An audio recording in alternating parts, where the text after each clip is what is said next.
Hey everyone, Kim here with Abundant Life Tarot. Thank you so much for joining me. And we are talking about the moon phases of deck collecting. And I always like to just give my subscribers, my students of my Choosing Your Next Deck, Curating Your Collection course, a little quick reminder about recognizing that deck collecting in and of itself is not a bad thing. It only becomes a problem when the deck collecting starts to control us versus us managing and controlling it. And so I always am looking for ways to help us embrace more mindful collecting, embrace the stage that we may be in collecting. And this is what this quick little video is hoping to inspire for you. I do offer a free course on my website at Abundant Life Tarot. It's under the tab Abundant Life Tarot Academy.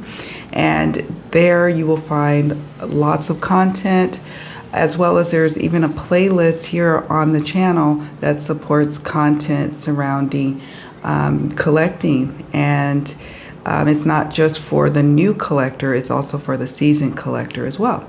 So without further ado, let's get started.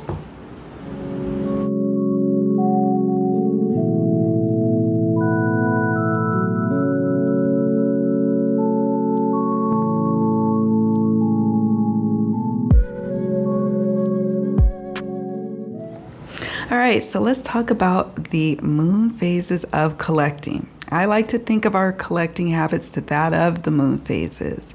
So first up, we have the new moon phase, and this is about being new to collecting or experiencing a renewed interest in your deck collecting habits. Whether you're new to reading cards or whether you are coming back to them, you can find yourself in a new moon phase.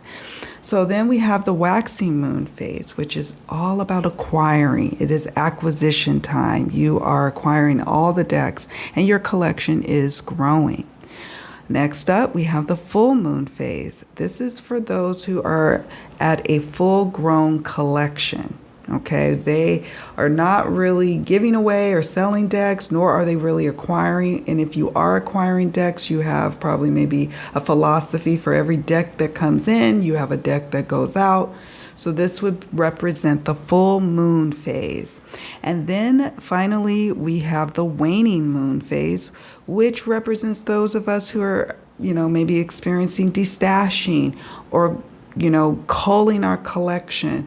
Maybe even experiencing or experimenting with a depth year. Your collection is shrinking. And, this is not always going to be the case where you are only in one phase. You could be kind of hovering between the new moon and waxing moon, or you could be hovering between waxing and full, or perhaps maybe full to waning. And it could cycle all over again, just as moon phases do. And of course, there's more moon phases, but I like to just use these four to demonstrate my understanding of the cycles that we experience when we are collecting decks. All right, so now I'm showing you my year-over-year expenditures on my decks from the time that I started collecting in 2016 until present day 2022. And I've broken them down from Oracle, Tarot, and Lenormand, and I have the yearly amounts that I've spent. And so this demonstrates for me what phases I was in and what phase I'm currently in my own collecting habits. So 2016 for me was definitely a new moon phase. I was definitely new to collecting, and I, was a little cautious about what I was getting. So that's reflected in the amount that I spent in 2016, which was $164. Then we move into 2017, and there's quite the jump from $164 to $1,023, okay? And that would mean that I'm in my waxing phase. I'm acquiring decks. I don't recall really selling or giving away decks in 2017, to be honest. Nor was I really shopping my collection. I was shopping everywhere. I was shopping Amazon, Etsy, make playing cards at some point, I'm sure. So that's where I was at. I was acquiring decks. And then we go into 2018, still more acquisition, right? We see that here with the amount that I spent over the course of the year on both Oracle and Tarot. And then that's when I also introduced Lenormand into my reading practice. As you can see, I spent about $160 on Lenormand decks. Total spent in 2018 was $1,326.64. So that was like a $300 jump from 2017. Still very much in the waxing phase of my collection. Then we go into 2019. 2019, I think I started realizing I'm getting a bit overwhelmed. I am in a full moon phase, but I didn't know it yet. I still was acquiring, clearly, because at that point, that is the most I've spent to date on year over year on my collection. I didn't buy any new Lenormand decks because I think that I was like, I've got enough. I got my fill. And I think when I bought all those decks in 2018 from Lenormand, for example, I ended up selling and donating and gifting them in 2020. We'll talk about 2020 in a moment. But in 2019, I started to feel the weight of my collection and a bit of deck overwhelm. And I was like, I've got to do something because I'm running out of space. There's not many places to store all of these decks, and I'm not using them, and I'm feeling guilty about it. It's one thing to buy all the decks, but then it's another thing to start to feel guilty. And I didn't like that feeling. So I had decided towards the end of 2019 to then explore and do a depth year in 2020. And I did. And so you can see the drop, the substantial drop from 2019 to 2020 of year over year that I spent. So in 2019, I spent $1,439. In 2020, I spent $338. So basically, it was like more of a low buy. Most of the time, I wasn't buying decks, but from time to time, I did. I mean, it was during the pandemic, so sometimes I'm just like, I just need a new deck. And in 2020, what was also nice is, yes, I was in a depth year, but people were gifting me decks that were on my long time wish list. Decks that I had coveted for a long time, and they knew that, so they gifted me those decks. So there was quite the drop in 2020. Then we move on to 2021, and I wasn't in a depth year. I think my depth year ultimately lasted about 18 months, my low buy. So that's reflective here. As you can see in 2021, I didn't spend any money on Lenormand. I spent just a little bit on Tarot. And in these spending habits, I can even see that I'm a lot more selective about the Tarot decks that I add to my collection because I'm very picky about how the artwork is depicted. It is the symbolism resonating with me, whereas with Oracle decks, it's open systems, and that balance of $416 for Oracle is mostly towards decks I created myself for my own professional reading practice, my own love Oracle decks, my own ancestral healing deck that I created. So the bulk of that Oracle amount is actually decks I made using Make Playing Cards. So I spent $580.79. So if you look at 2019, that's clearly I'm entering a waxing, or I'm in a waxing, going into a full moon phase of collecting.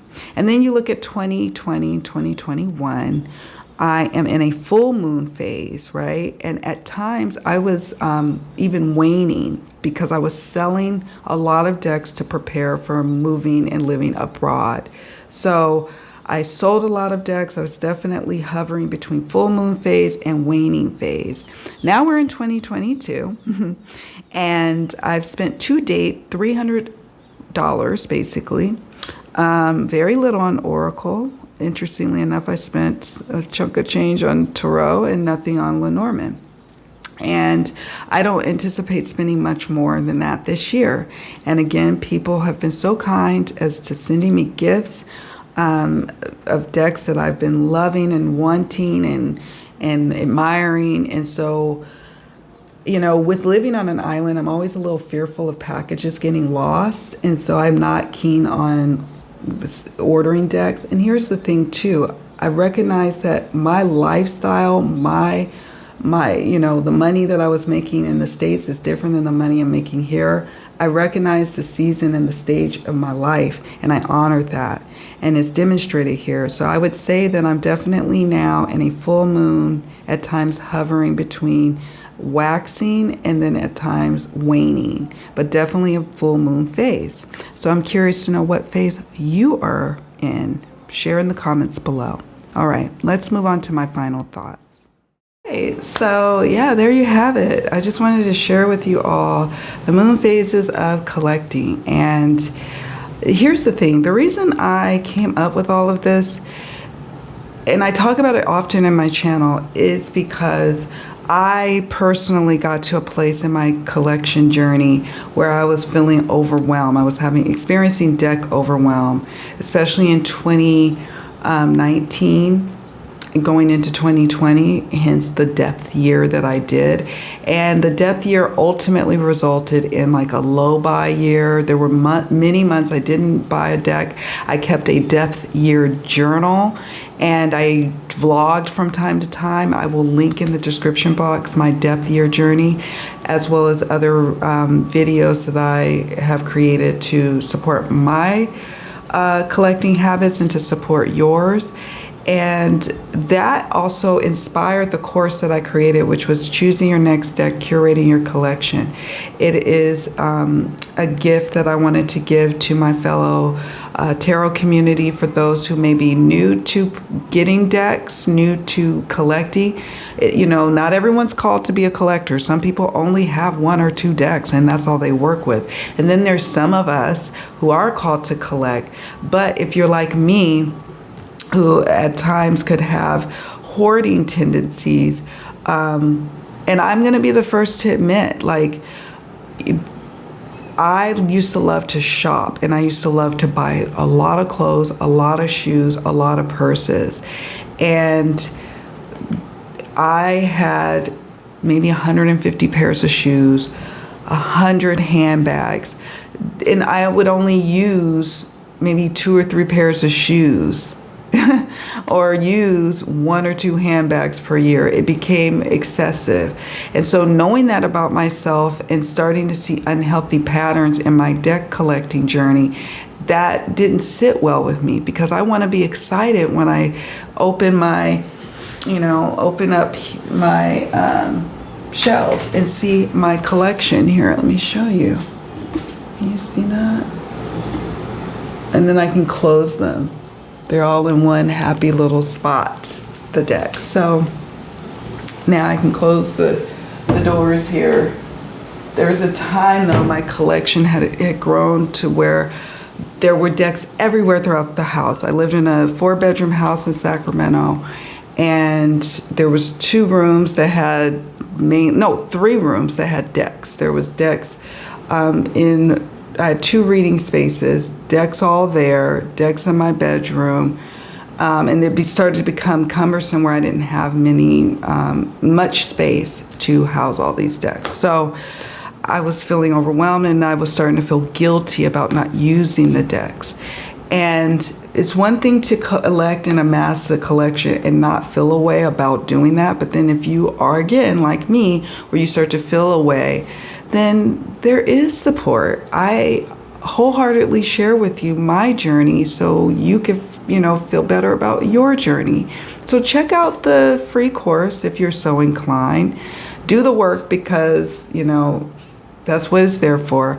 But you don't also have to do the course. You could just simply watch my depth year videos and see what it is that I did. And it really was helpful to document both in video and in my journal on when I was starting to feel an urge to collect, or also acknowledging when I wasn't feeling an urge and what was happening in my life during that point of not experiencing an urge. What was I doing? Was I starting a new spiritual practice? Was I figuring out a way to incorporate using my decks, and how so? I became more keenly aware of the relationship I was having with my collection versus just acquiring, and not recognizing the season I was in. So just giving you some food for thought. Didn't want this video to be too long. Just wanted to openly share with you my experience, my process, and want to hear from you. All right, you all, take very good care of yourself. I'm about to do a video on my oracle decks I plan to use in this autumn and around Halloween, Thanksgiving. So definitely check that out. Again, that's just another way of me working with all my decks and loving on them. I am sitting at now 180 decks. I counted them.